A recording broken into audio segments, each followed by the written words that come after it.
안녕하세요. K입니다. 제입니다. 여러분, 혹시 한 나라의 운명이 단 하루 만에 천국과 지옥을 동시에 맛볼 수 있다면 어떨까요? 오늘 저희가 들려드릴 이야기는 바로 그런 모순으로 가득 찬 아주 기묘한 하루에 대한 이야기입니다. 네, 바로 2025년 11월 16일입니다. 이날 대한민국은 말 그대로 한계 시험대에 올랐다고 할 수 있어요. 정치, 경제, 사회 거의 모든 면에서 나라 전체를 뒤흔드는 사건들이 동시다발적으로 터져나왔거든요. 맞아요. 지금부터 이 혼돈의 하루를 저희와 함께 따라가 보실 텐데요. 과연 그날 대한민국에서는 무슨 일이 있었던 걸까요? 자, 그럼 첫 번째 퍼즐 조각부터 한번 맞춰보죠. 바로 정치입니다. 이날의 거대한 혼란은요, 사실 이미 화라산처럼 끓어오르고 있던 대장동 스캔들에서부터 시작됐습니다. 당시 정치권은 정말 살얼음판을 걷는 듯한 분위기였어요. 국민의힘은 특검을 다시 추진해야 한다면서 공세를 막 퍼부었고, 더불어민주당은 대통령의 사법 리스크 문제를 집중적으로 파고들면서 한치의 양보도 없었죠. 네, 그야말로 일촉즉발의 상황이었는데, 근데 여러분, 이건 정말 시작에 불과했습니다.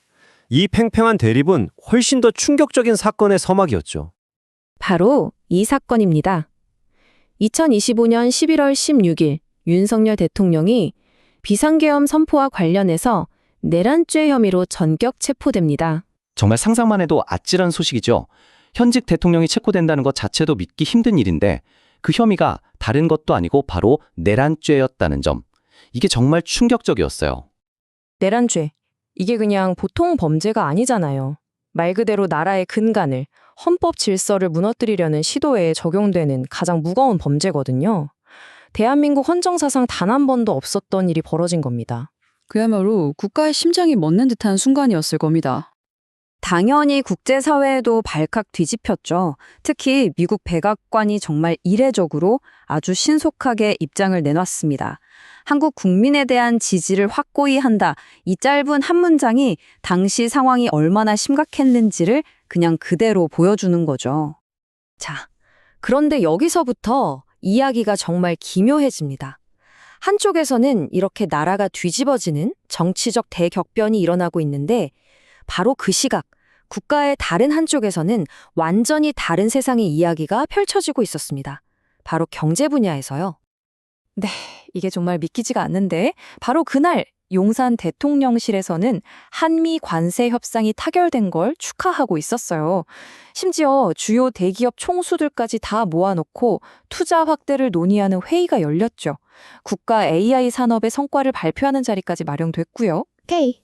그리고 이 모든 경제 관련 일정을 이끈 인물 바로 이재명 대통령이었습니다. 어떠세요? 점점 더 이상해지죠? 이런 거대한 정치, 경제 이슈들 아래에서는요, 사회 내부의 갈등도 정말 부글부글 끓어오르고 있었어요. 대표적인 게 바로 정년 연장 문제였죠. 보시는 것처럼 노동계, 경영계, 청년층의 입장이 정말 팽팽하게 맞섰습니다. 그렇죠. 노동계는 당장 법으로 만들라. 경영계는 비용 부담 때문에 안 된다. 청년들은 우리 일자리는 어떡하냐면서 사회 전체가 여러 조각으로 나뉘어서 충돌하고 있던 그런 하루였습니다. 자, 이제 이 이야기의 가장 핵심적인 미스터리로 들어가 보겠습니다. 저희가 지금까지 드린 정보들 들으시면서 뭔가 좀 이상하다, 앞뒤가 안 맞는다 이런 생각 들지 않으셨나요? 맞습니다. 바로 하루에 2명의 대통령이라는 상식적으로는 도저히 이해할 수 없는 이 상황. 이게 어떻게 가능했을까요? 한번 정리해 볼게요. 한쪽에서는 현직 대통령이 내란죄로 체포되는 헌정사상 초유의 국가적 위기가 터졌습니다. 그런데 바로 그 시각, 다른 한쪽에서는 대통령이 대기업 총수들을 만나서 국가 경제의 미래를 논의하고 있어요. 같은 날, 같은 나라에서 벌어진 일입니다. 화면을 한번 보시죠. 왼쪽에는 내란죄 혐의로 체포된 윤석열 대통령, 그리고 오른쪽에는 경제회의를 주재하고 있는 이재명 대통령. 이 두 장면이 2025년 11월 16일 대한민국이라는 한 공간에서 동시에 벌어진 일입니다. 그 도대체 어떻게 된 영문일까요? 두 사건 모두 너무나 명백한 사실처럼 보이는데 말이죠. 자, 여기서 저희가 솔직하게 말씀드릴 게 있습니다. 사실 오늘 저희가 이야기한 이 혼돈의 하루는요, 특정 가상 시나리오에 묘사된 하루를 저희가 재구성한 것입니다. 맞아요. 저희는 오늘 이 가상의 이야기를 통해서 한번 질문을 던져보고 싶었어요. 이렇게 서로 충돌하는 정보들이 진짜 사실처럼 우리에게 다가올 때 우리는 과연 무엇을 믿고 또 어떻게 이 상황을 이해해야 할까요? K, 오늘 저희가 살펴본 이 가상의 11월 16일, 어쩌면 좀 극단적인 예시일 수도 있습니다. 하지만 이 이야기는 지금 현실을 살아가는 우리에게 묻고 있는 것 같아요. 우리가 매일같이 접하는 수많은 뉴스 속에서 어쩌면 우리도 모르는 사이에 서로 다른 현실을 동시에 살아가고 있는 건 아닐까요? J, 과연 진실은 하나일까요? 아니면 현실은 저마다 다른 모습으로 존재하는 걸까요? 여러분의 생각은 어떠신가요? 오늘 이야기는 여기까지입니다. 들어주셔서 감사합니다.